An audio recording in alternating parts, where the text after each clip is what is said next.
Muhammadin sallallahu alaihi wasallam alladzi syarrafa ummatahu ala sa'il umam haitsu arsalahum al-Qur'an wal Furqan ala alihi wa ashabihi wa tabi'ihi wa muqtadihi ila akhir zaman. Rasulullah sallallahu alaihi wasallam syamsul azimun syarafun wa qamarun yata'ala nuruhu wa yunawwiru jami'al alam khususan quluban ummatihi min iman.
Apapun dan siapapun akan menjadi istimewa dan mulia ketika punya nilai.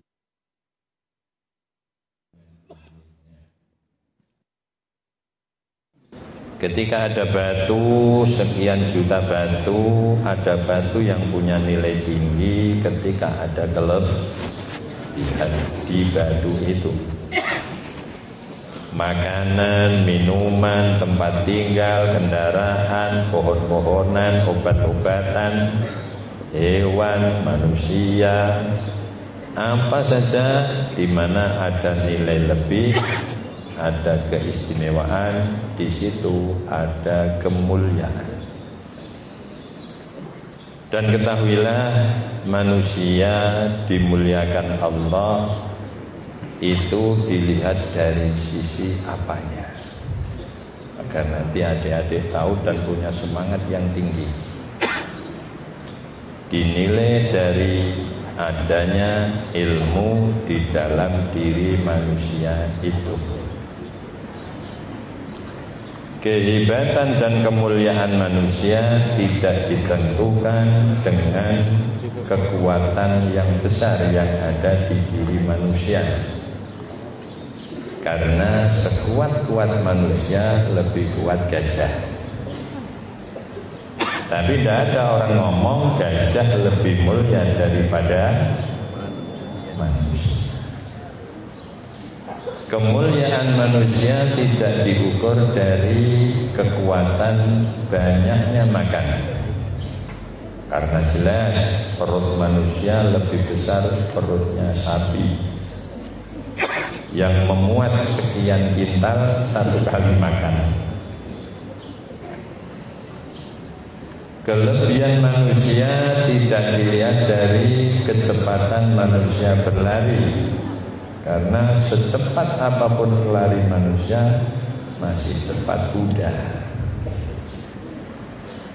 Kelebihan manusia tidak dilihat dari eloknya rambutnya, karena masih elok rambutnya burung merah. Bayangkan, itu burung merah punya rambut yang panjangnya 1 meter, bisa digelar, bisa dilipat. Kelebihan manusia tidak dilihat dari suaranya yang merdu, karena masih merdu burung-burung hijau. Kelebihan manusia tidak dilihat dari apa saja, tapi kelebihan manusia dilihat dari ilmu yang ada pada diri manusia. Maka siapapun yang di situ ada nilai ilmu, dia punya kelebihan yang luar biasa. Jangankan ilmu agama, nanti kita akan tahu.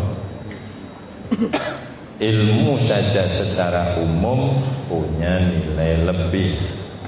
Sudah pernah dengar enggak cerita ada seorang lelaki yang tidak ganteng, tidak tampan, orangnya pendek, elek, tapi jumbo tandai tua. Setelah ada lomba kecerdasan tingkat dunia, lelaki ini dapat nomor 1. Itu semua akademi memujinya, mulai dari jurusan perekonomian, sains dan apa saja. Wah, ini orang hebat karena kecerdasannya seluruh dunia. Lelaki yang pas-pasan wajahnya, tinggi tubuhnya juga pas-pasan, tapi otaknya luar biasa.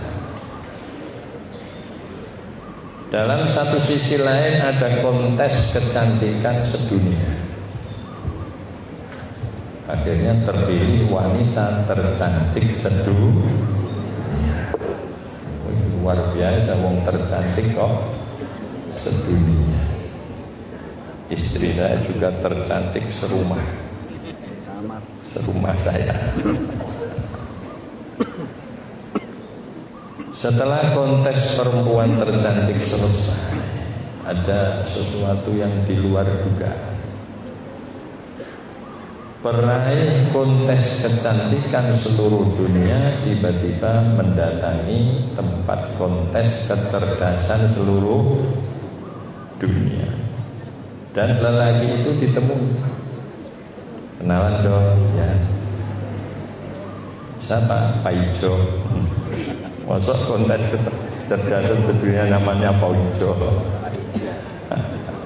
Ya namanya saja cerita. Memangnya situ siapa? Saya Veronica. Kok aneh ya Veronica mendatangi Pak Ijo? Memang ada yang mau dibicarakan? Ya tentu ada dong. Saya kesini pasti ada tujuan. Lah memangnya apa? Mas mau enggak punya istri saya? Langsung mendelik. Ini meledek apa sungguhan? Ngenyek apa bohongan? Oh, ini sungguhan. Lah kamu ketika melihat saya terbelalak apa sedang lindur? Ya terjaga, saya sadar. Kok bisa memilih saya? Memangnya ada yang menarik? Ya tentu dong. Wanita tidak mudah menjatuhkan pilihan kalau tidak ada sesuatu yang dianggap istimewa. Orang kaya wong lanang. Wong lanang kadang kono yo seneng, kono yo seneng, kono yo. Wanita tidak seperti itu. Dan terus kenapa kamu menari wong? Nawari yang kata. Saya untuk nikah dengan kamu, ya karena ada yang membuat aku kaku. Kan kamu juara kecerdasan dunia dan meraih nomor 1, iya, baru saja diumumkan. Saya punya keinginan nikah dengan sampeyan, sudah saya bayangkan 2 tahun ke depan kita punya anak yang cantiknya seperti saya, cerdasnya seperti kamu. Nanti di dunia ini ada peraih juara kecerdasan sedunia beserta juara kecantikan sedunia. Wah, ini pola pikir yang cerdas. Tapi lelaki ini memandang dengan pandangan yang tidak meyakinkan. Loh, kenapa tidak kamu sanggup, tidak kamu sambut keinginan saya? Justru saya tertawa. Kenapa harus ditertawakan? Apa yang perlu ditertawakan? Ya, kalau nanti anak kita cantik seperti kamu, cerdasnya seperti saya. Kalau nanti anak kita cantiknya seperti saya dan gobloknya seperti kamu, malah ndak payu rabi nanti. Karena biasanya juara kecantikan itu malah cenderung kebodoh-bodohan. Dia tidak belajar dengan sungguh-sungguh, pijerling toto-toto, make upan. Jadi sulit untuk mendapat ranking 1 orang-orang cantik. Betul ya? Ini yang pengalaman ngajar Pak Sapa ini. Jarang itu cantik kok ranking 1. Kalau seandainya ada ya 1-2 lah. Jarang sekali. Itu saja masih dikasih biji Pak Guru lebih, ditambahi loro. Karena dilihat dari cantiknya. Artinya ini orang punya gelar juara kecantikan seluruh dunia, tapi tetap mengagumi kemuliaan ilmu. Nah, di sini nanti yang akan saya sampaikan kepada anak-anak, mudah-mudahan bisa mengilhami, menginspirasi untuk ke depan punya keinginan yang kuat menjadi orang-orang yang punya ilmu yang tinggi. Amin Allahumma amin. Karena nanti anak-anak akan mulia seberapa sampai derajatnya itu dilihat seberapa ilmu yang diraih.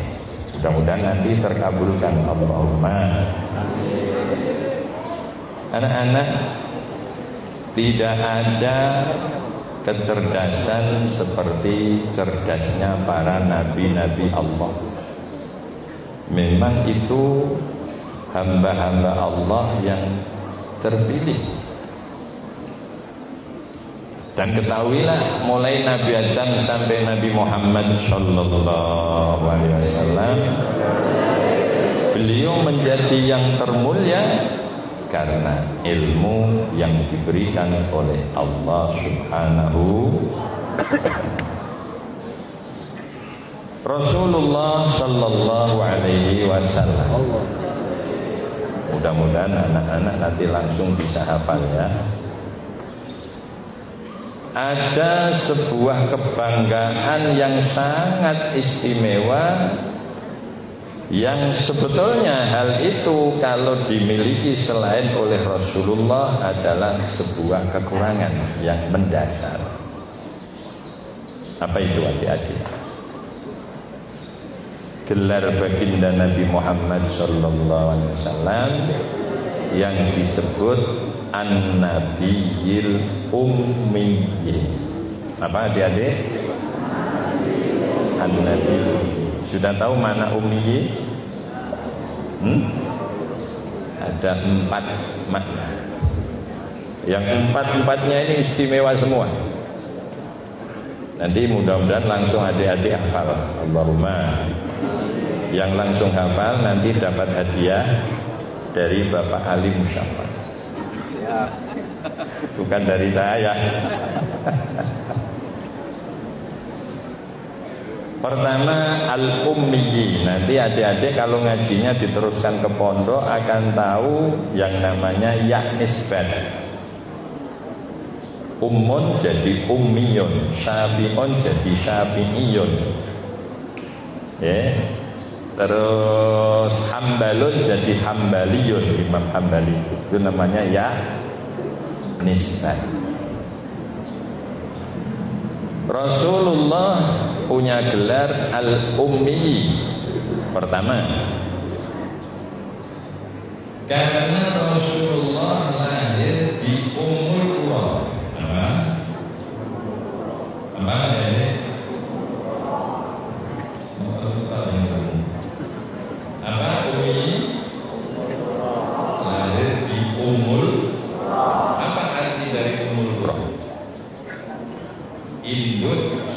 seluruh negeri yang ada di muka bumi. Dan apa Ummul Qura? Makkatul Mukarramah. Tahu Makkah ya? Pernah dengar nama Makkah? Ada keinginan cita-cita untuk ke sana?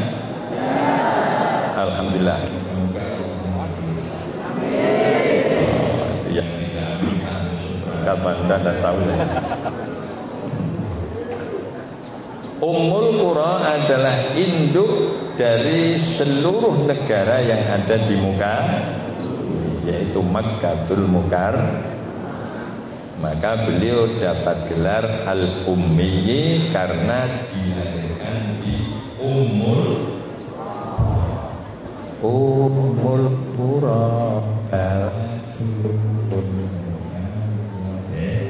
Miladu Sayyidina Muhammad Ummul Qura baladun mu'azzam.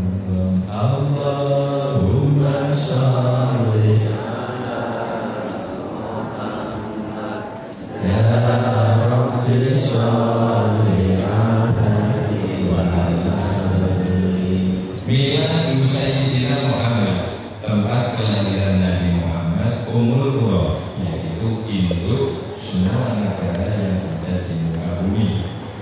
Baladul Mu'azzam, yaitu negara yang selalu diagungkan oleh Allah Subhanahu. Satu, dua. Kenapa Rasulullah punya gelar Ummi? Karena dikasih ilmu yang ada di Ummul Kitab. Apa? Ummul Kitab itu apa? Lauhil Mahfuz. Apa? Kenapa Ummi? Yang nomor dua apa? Dikasih ilmu.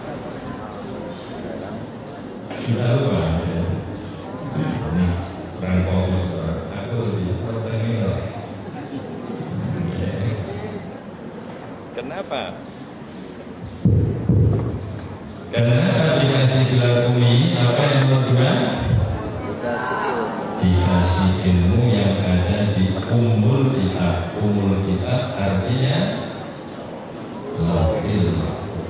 Induk dari semua kitab itu di Lauhil Mahfuz. Di Lauhil Mahfuz ada Al-Quran, ada Taurat, ada Injil, ada Zabur, ada Suhuf Ibrahim, Suhuf Musa, Suhuf Adam. Ada semuanya. Semua catatan mulai dunia yang pertama kali diciptakan sampai terakhir terjadi kiamat ada catatannya di sana. Dan Rasulullah tahu semua. Masa? Loh, bagaimana tidak tahu? Ummul Qura itu sendiri diciptakan dari tetesan Nur Muhammad Sallallahu Alaihi Wasallam. Tidak mungkin ada sesuatu tercipta dari sesuatu yang menjadi bahan terciptanya sesuatu tidak paham dengan yang diciptakan. Dua, ummi karena dikasih ilmu yang ada di Ummul Kitab, yaitu apa? Lauhil. Tiga, nanti selesai langsung tak bedek. Yang langsung bisa jawab empat-empatnya Pak Syafa yang nyata. Kenapa disebut Ummi nomor 3? Karena diberi Ummul Kitab, induknya Al-Quran. Apa? Ummul Kitab, tapi yang maknanya apa? Induknya Al-Quran. Apa induknya Al-Quran? Suratul Fatihah. Seperti apa hebatnya Suratul Fatihah? Sekilas kita menerangkan tentang Fatihah dulu. Al-Fatihatu lima quri'atlah. Surat Fatihah punya keistimewaan ketika dibaca dengan niat apa? Itu Allah akan kabulkan. Tapi yang sesuai dengan sabar. Jangan terus begini.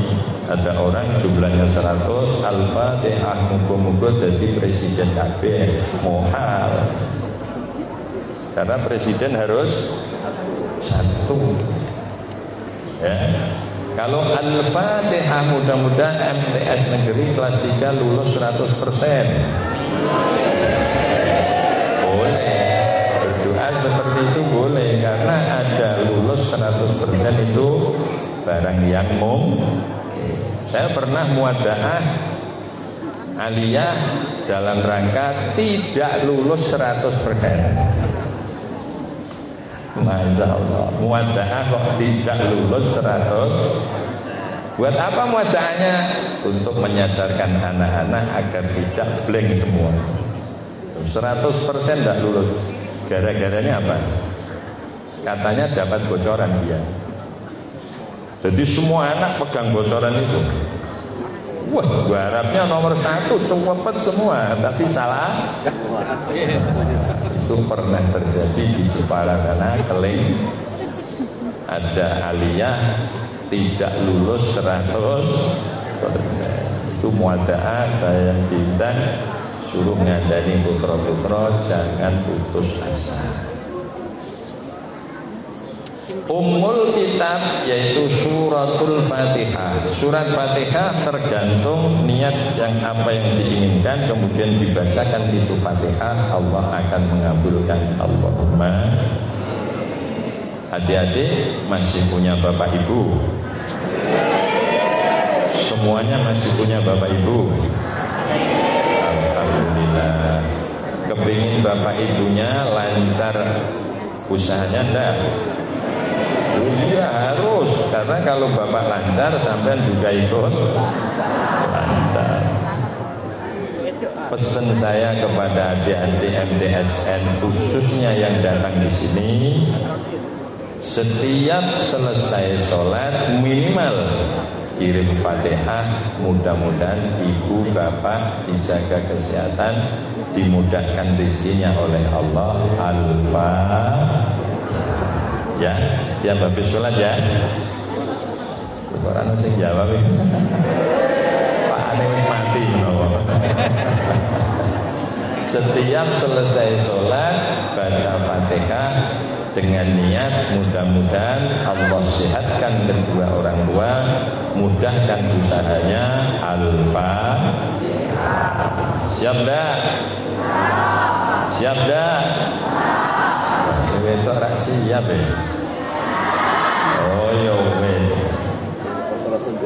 Rasa-rasa jawab aja ngeleh temenan. Fatihah. Maka adik-adik bisa melihat. Bisa melihat enggak? Oh iya betul.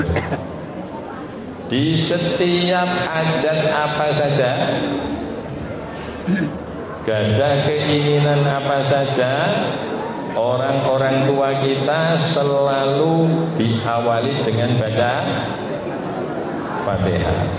Mau duduk pondasi Al-Fatihah, mau ngangkat taucid kap Al-Fatihah, mau ngekayana Al-Fatihah, nyunatno anak Al-Fatihah, masukkan sekolah anak Al-Fatihah, terus Al-Fatihah, Al-Fatihah. Nah, kenapa dinamakan induknya Al-Quran? Karena semua yang ada di dalam Al-Quran bisa terangkum dan masuk di dalam surat Al-Fatihah. Maka Rasulullah mendapat gelar Ummi. Nomor 4, kenapa Rasulullah dikasih gelar Ummi? Karena tidak bisa baca, tidak bisa nulis. Masya Allah, buta huruf. Kalau ada orang buta huruf, nilainya tambah apa berkurang? Berkurang. Wong lanang ganteng tapi buta huruf, luru bojo kangelan. Nduk tak entokno bojo ya sinten Dik. Pokoke aku duwe kenalan. Anake kancaku ganteng tapi buta huruf. Mboten ade kok nek tak jaring mall malah plonga. Ra iso maca. Maca tek ra iso piye dak plonga. Tapi Rasulullah dengan buta huruf sebuah kelebihan yang luar biasa. Apa sebabnya? Yang buta huruf bisa memimpin semua yang melek huruf. Dan semua ide-ide Rasulullah, gagasan-gagasan Rasulullah, teori-teori Rasulullah, asal diikuti dengan benar, pasti tidak hanya mendapat kekayaan yang ada di muka bumi ini orang satu, tidak hanya itu, lebih dari itu semua, yaitu mendapatkan surga dari Allah Subhanahu. Itu ide, teori, gagasan dari Priyantun yang Allah menciptakannya dengan buta huruf. Ayo, siap jawab. 4, Pak Sahabat siap jawab. Kenapa Rasulullah langsung mengatakan ya? Rasulullah bangga dengan gelar Ummi 1. Ya, bayangkan.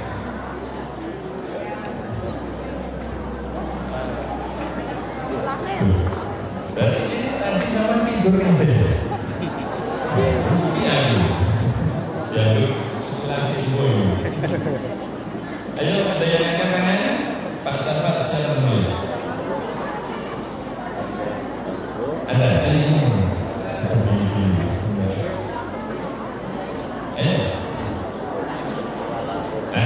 Berdiri deh. Sini lebih baik.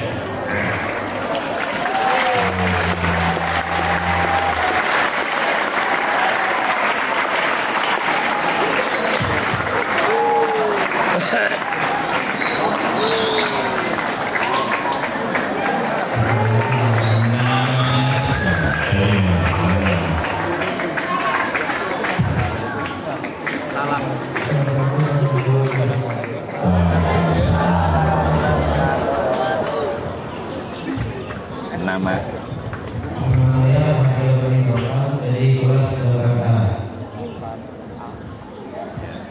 Yang pertama, kata Rasulullah lahir di umur 2. Yang kedua, kata Rasulullah dikasih ilmu yang ada di umur kita. Yang ketiga, kata Rasulullah diberi umur kita. Yang keempat, kata Rasulullah tidak bisa baca, tidak bisa menulis.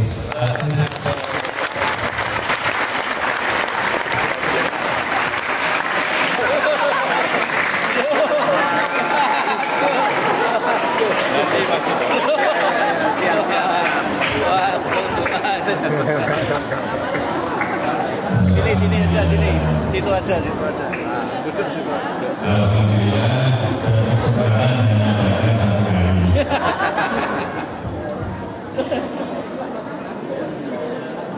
Jadi 4 ini yang menjadikan beliau punya nilai tinggi mengalahkan seluruh makhluk-makhluk Allah walaupun mereka sekali. Kenapa? Besarnya ilmu. Ada nanti yang saya cintai, saya banggakan, saya doakan mudah-mudahan ke depan jadi anak yang soleh. Ada seorang ulama, apa sih yang tidak diraih oleh orang yang punya ilmu? Dan apa sih yang bisa diraih dari orang yang tidak punya ilmu? Dari luar.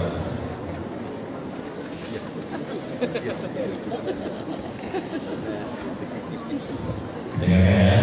Apa sih yang bisa diraih bagi orang yang tidak punya, dan apa sih yang tidak bisa diraih bagi orang yang punya ilmu? Saya mau bertanya, uang 1 triliun banyak apa sedikit? Orang punya tanah seluas Pulau Jawa lebar apa sempit? Jangankan hanya 10 Jawa, uangnya 1 triliun. Dia punya tanah 10 Jawa, uangnya 1 juta miliar triliun. Kalau dia tidak punya ilmu, tidak ada nilainya sama sekali. Kepengen bukti? Kepengen bukti? Orang yang punya tanah 10 Jawa dengan kekayaan 1 juta miliar triliun, dia makan berapa? Sepiring apa 100 piring? Artinya dia tidak punya apa-apa. Ya 1 piring kan. Dia minum berapa? 1 gelas. Dia tidur berapa? 1 geger. Dia pakai pakaian berapa? 1 setel. Begitu orang kaya terus 100 setel dipakai semua. Dan tapi yang punya ilmu di satu saat nanti dia akan mendapatkan segala-galanya yang tidak mungkin bisa diukur dengan meteran karena saking lebar dan panjangnya, yang tidak bisa dihitung berapa jumlahnya pakai angka karena terlalu amat banyaknya, dan tidak bisa dibayangkan seperti apa indahnya, yaitu ketika orang itu masuk di dalam surga Allah Subhanahu, dan itu tidak akan bisa diraih kalau orang itu tidak punya ilmu. Adik-adik pernah melihat bengkel yang bayarnya bengkel situ paling mahal, yang paling bagus apa yang ngawur? Paling bagus. Podo-podo bengkel, kalau di situ 1 kali bengkel 400.000, kalau yang di sini hanya 40.000. Tapi pulang dari bengkel 1 hari amoh lagi. Apa yang membedakan bengkel yang 400.000 dengan yang 40.000? Ilmunya bengkel itu. Adik-adik pernah makan masakan yang enak? Ada enggak yang 1 piring 10.000? Tapi ada enggak yang 1 piring 1 juta? Apa yang membedakan? Ilmu. Jadi kokinya ilmunya luar biasa. Minimal ilmu ngapusi juga punya. Sepiring kok 1 juta. Pinter dikemas, pinter menyajikan, walaupun rasanya ya enggak sedikit beda lah, tapi punya ilmu ngapusi. Karena dia menarik sebelum dimakan itu sudah tertarik, maka itu yang menjadi mahal.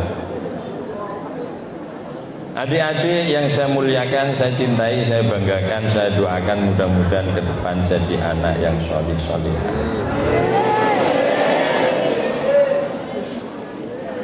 Para ulama-ulama kita itu dimuliakan Allah, apalagi ketika masih yuswa, masih hidup. Setelah wafat pun beliau masih menjadi orang yang mulia. Jangankan beliaunya, apa saja yang berkaitan dengan ulama itu pun menjadi mulia. Adik-adik tahu yang namanya patok, batu nisan, tahu ya? Patok. Kalau di sini apa namanya? Patok. Kalau di Kudus tenger. Di sini paham juga tenger. Patok. Dan patok harus 2. Dan tenger-tenger ngono lho.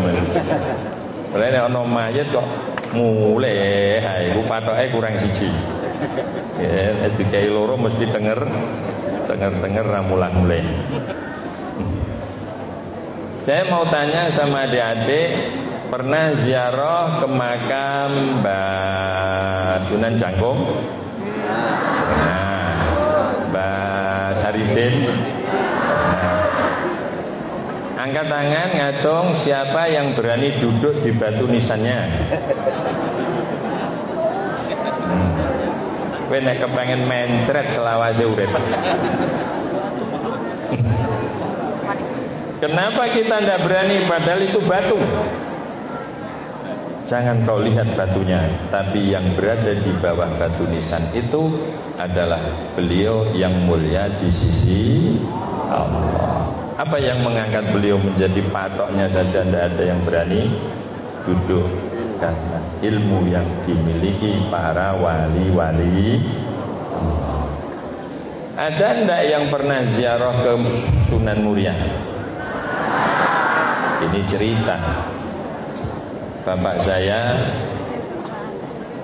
karena beliau berjalan dengan fikih, tapi tasawufnya agak sedikit berkurang di saat itu. Adik-adik kalau ziarah di Makom Muria ada beduk, tung itu, ya. Di atas beduk itu ada patung ular melungker gini, betul? Yang tidak mengatakan betul berarti belum pernah ke sana. Ya, betul. Ya, sangger melu betul. Fikih mendorong untuk berbuat sesuai disiplin fikih. Patung itu haram. Dan kenapa diletakkan di atas beduk di dalam masjid? Saat itu bapak pikirannya seperti itu. Beliau habis dahar pisang, kulitnya disesel nono cangkem ulon. Batin bapak saya ulon ini kok masjid disesel sampai di rumah sakit, sampai beberapa hari. Sampai bapak ini habis pikir, apa sih salah saya? Oh, ini panas, sudah kuat. Akhirnya beliau teringat. Akhirnya suruh orang ke Muria, mohon maaf kepada Sunan Muria, Raden Umar Said. Masya Allah, sehabis minta maaf sembuh bapak saya. Dalam fikihnya bapak saya tidak salah, fikih, tapi tasawuf. Hal seperti itu perbuatan yang tidak sopan. Karena apa? Itu sebagai perlambang. Pernah lihat ulo? Apa yang kamu dapat dari ilmu ulo?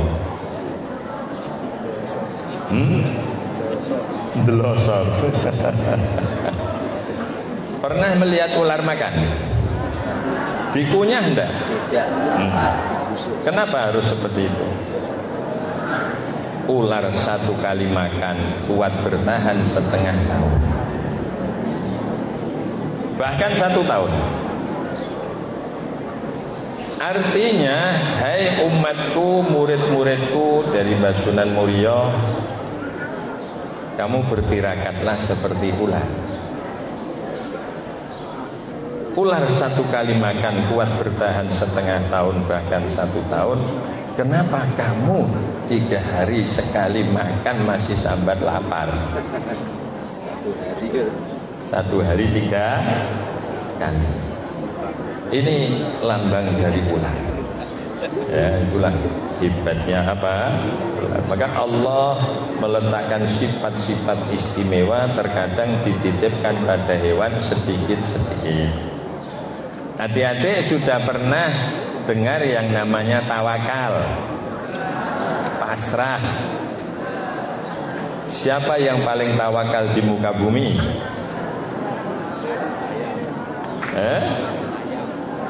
Ayo, siapa? Ini ada hadiahnya lagi tapi Pak Safat nanti yang ngasih. Adik tahu laba-laba? Itulah paling tawakal seluruh dunia. Bagaimana tidak tawakal? Laba-laba bisa terbang enggak? Tidak bisa. Tapi makanannya hewan yang terbang. Coba, kalau seandainya adik-adik ini makannya harus hewan yang terbang, mumet sama. Orang yang miber. Tapi laba-laba dengan tawakalnya, dia tidak pernah lari dari tempatnya sebatas 1 meter persegi. Tidak bisa. Tidak ada laba-laba ngodolan dengan kancane.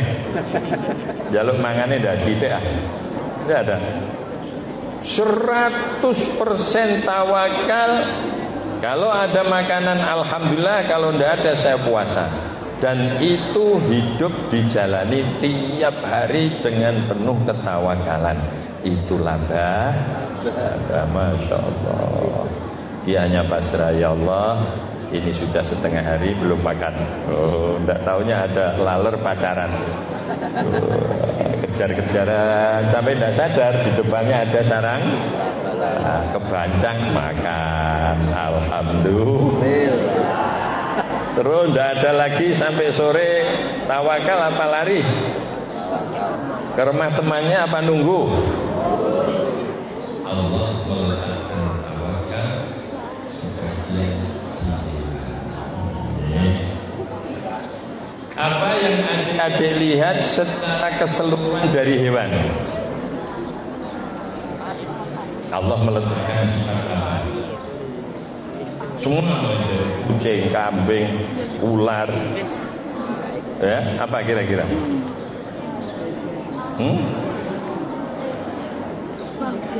Dia butuh makan, setelah kenyang dibiarkan. Itu semua hewan seperti itu. Pedus mangan kancane oleh tadi tunggoni dhewe.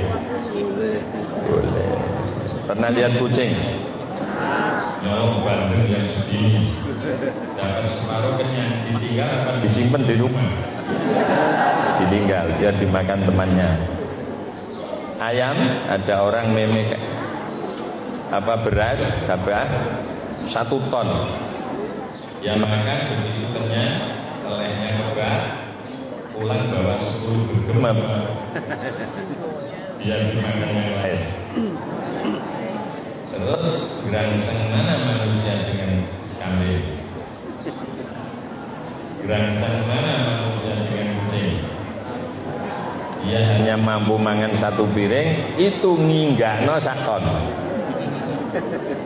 Itu manusia. Nah, ada semua yang saya hormati Rasulullah Sallallahu Alaihi Wasallam. Diutus oleh Allah datang ke dunia ini terlebih untuk umatnya yang sangat dicintai oleh Muhammad Sallallahu Alaihi Wasallam, untuk mengangkat derajat manusia agar jangan mengikuti sifat dan watak hewan yang jelek-jelek. Kalau manusia mengikuti watak dan sifat hewan yang bagus, silakan. Karena sebagian sifat-sifat bagus diletakkan oleh Allah pada hewan. Monggo manusia akan dikasih contoh oleh Allah semua yang ada di hewan, asal mampu mempelajari dan menerapkan kehidupan, orang itu akan menjadi baik. Kalau urusan tawakal, ikutlah apa tadi? Laba-laba. Kalau urusan berbagi dengan yang lain, ikutlah semua hewan. Kalau urusan berumah tangga, kesepakatan, kerukunan, ikutlah semut. Kalau urusan dengan istri, ikutlah burung dara. Burung dara itu tidak punya pacar kecuali 1. Tidak kepengen nikah lagi kecuali 1 selama masih hidup. Tapi jangan ikut ayam jantan. Wah, istrinya di mana-mana. Ya. Lah sekarang apa tugas dari Rasulullah? Nah, ini mudah-mudahan nanti adik-adik juga langsung mampu memahami. Adik-adik ketika kecil pernah tidak menipu orang? Tidak. Pernah tidak benci pada tetangga? Tidak. Ketika kecil pernah tidak menyusahkan orang?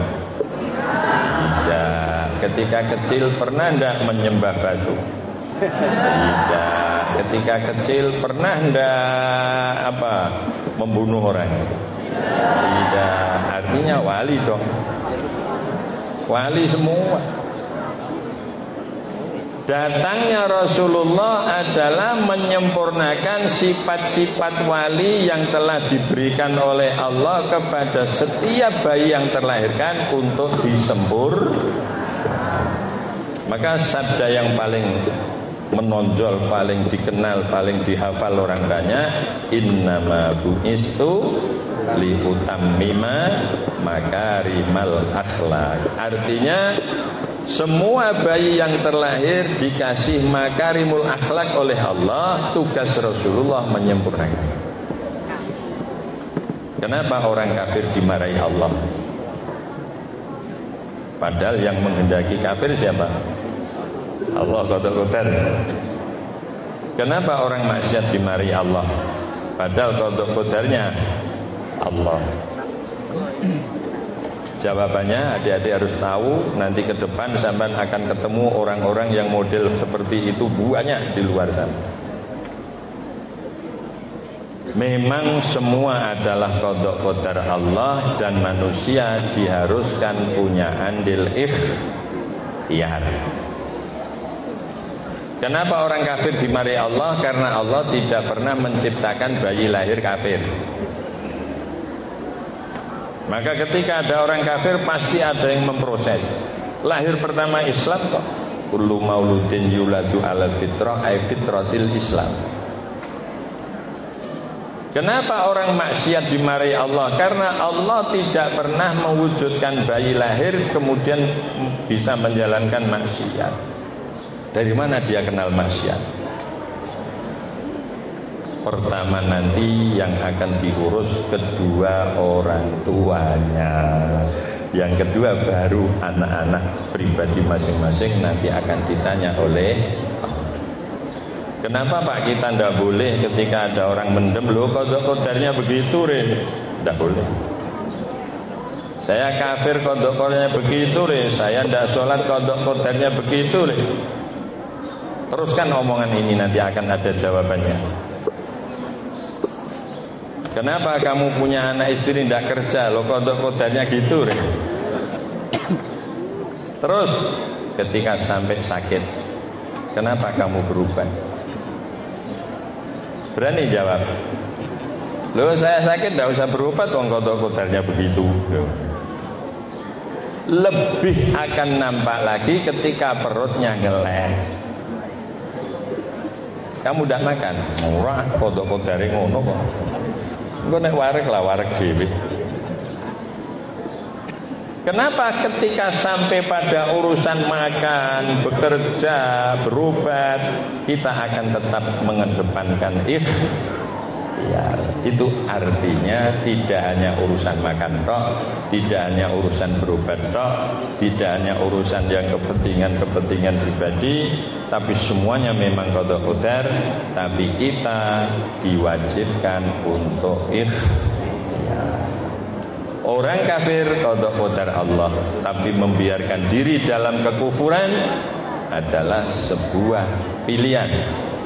Orang bodoh qadar Allah, tapi membiarkan diri dalam kebodohan sebuah pilihan. Maka sampai Pak Guru, Ibu Guru waktunya diluangkan semua untuk anak didik, untuk ikhtiar.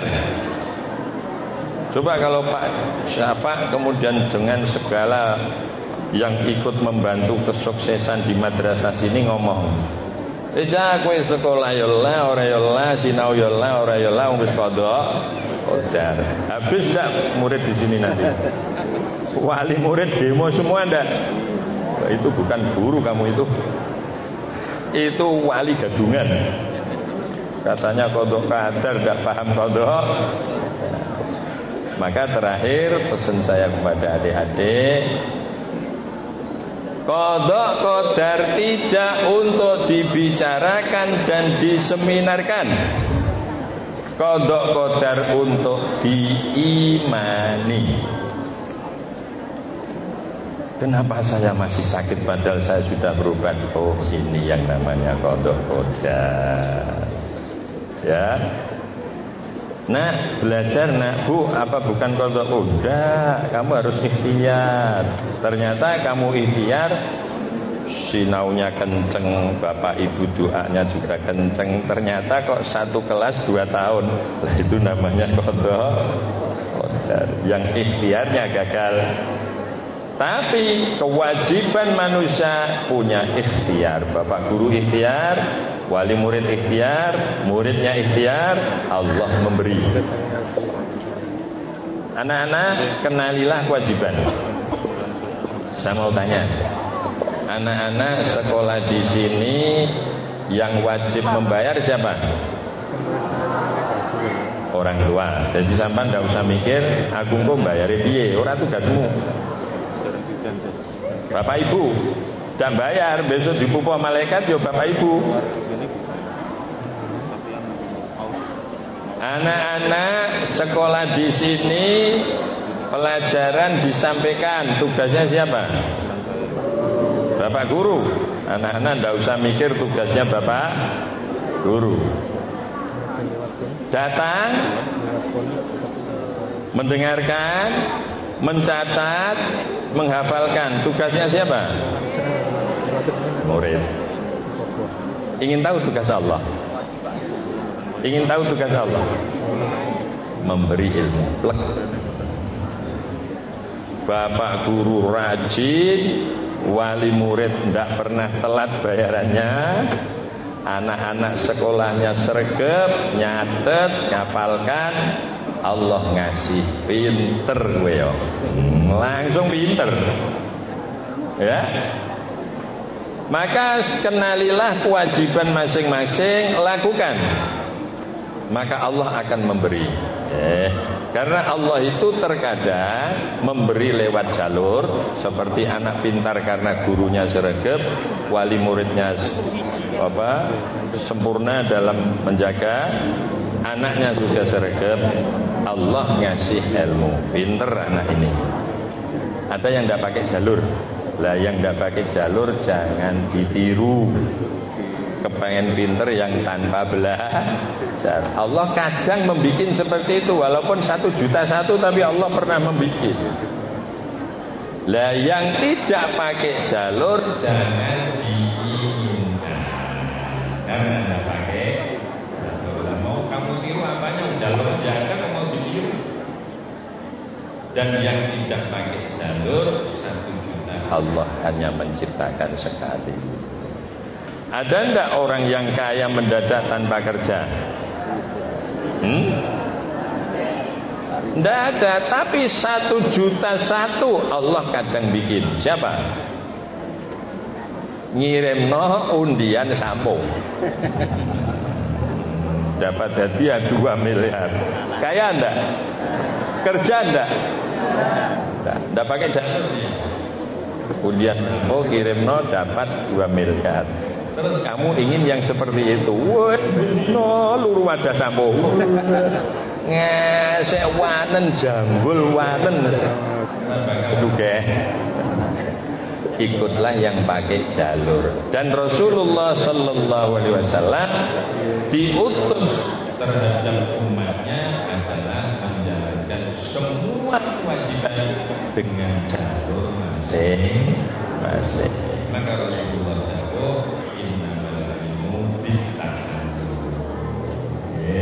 Rasulullah jauh bekerjalah yang keras untuk kepentingan keluargamu. Rasulullah jauh beribadahlah yang rutin untuk kemuliaan akhirat. Itu semua pakai jalur. Rasulullah tidak pernah mengajarkan umatnya dengan kesuksesan yang tidak lewat jalur. Karena itu tidak bisa ditiru. Masalahnya bukan karena apa? Karena tidak ada jalur. Saya sampaikan, mudah-mudahan bermanfaat. Dan yang penting dari kita semua, anak-anak ikhtiar yang sungguh. Kewajiban anak-anak hanyalah datang mangkat sekolah, dengarkan ketika bapak guru mengajar, kemudian belajarlah yang rajin, hafalkan semua yang pernah disampaikan bapak guru. Ketahuilah ini saatnya kamu mengumpulkan ilmu, satu saat kamu dituntut untuk menyampaikan, dan akhir dari cerita meraih pembalasan dari semua yang kita upayakan.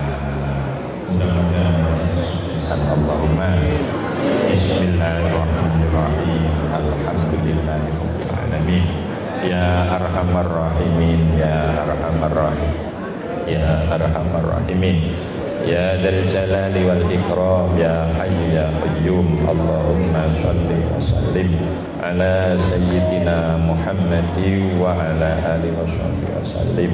Allimna ma yanfa'una wanfa'lana ma 'allamtana warzuqna ilman nafi'a wa amalan salihan mutaqabbala. Allahumma ya Allah bijahi nabiyyikal mukhtar wa alil adhad wa ashabil akhyar wa ulama'ikal abrar. Ya Allah undur ilaina bi aini rahmatika. Ya Allah undur ilaina bi aini rahmatika. Ya Allah undur ilaina wa ila tullabina wa ila madrasatina MTSN Winong. Ya Allah undur ilaina birridha war rahmah wa nailil maghfirah minka ya arhamar rahimin. Rabbana hab lana min azwajina wa dhurriyyatina qurrata a'yun waj'alna lil muttaqina imama. Rabbana atina fid dunya hasanah wa fil akhirati hasanah wa qina adzabannar. Wa sallallahu ala sayyidina Muhammadin nabiyyi wa ala alihi wasallam. Walhamdulillahi rabbil alamin. Al-Fatihah. Bismillahirrahmanirrahim. Alhamdulillahirabbil alamin. Iyyaka na'budu wa iyyaka nasta'in. Shiratal ladzina an'amta 'alaihim ghairil maghdubi 'alaihim waladdallin. Kurang lebihnya mohon maaf. Acara dilanjutkan. Saya mohon pamit.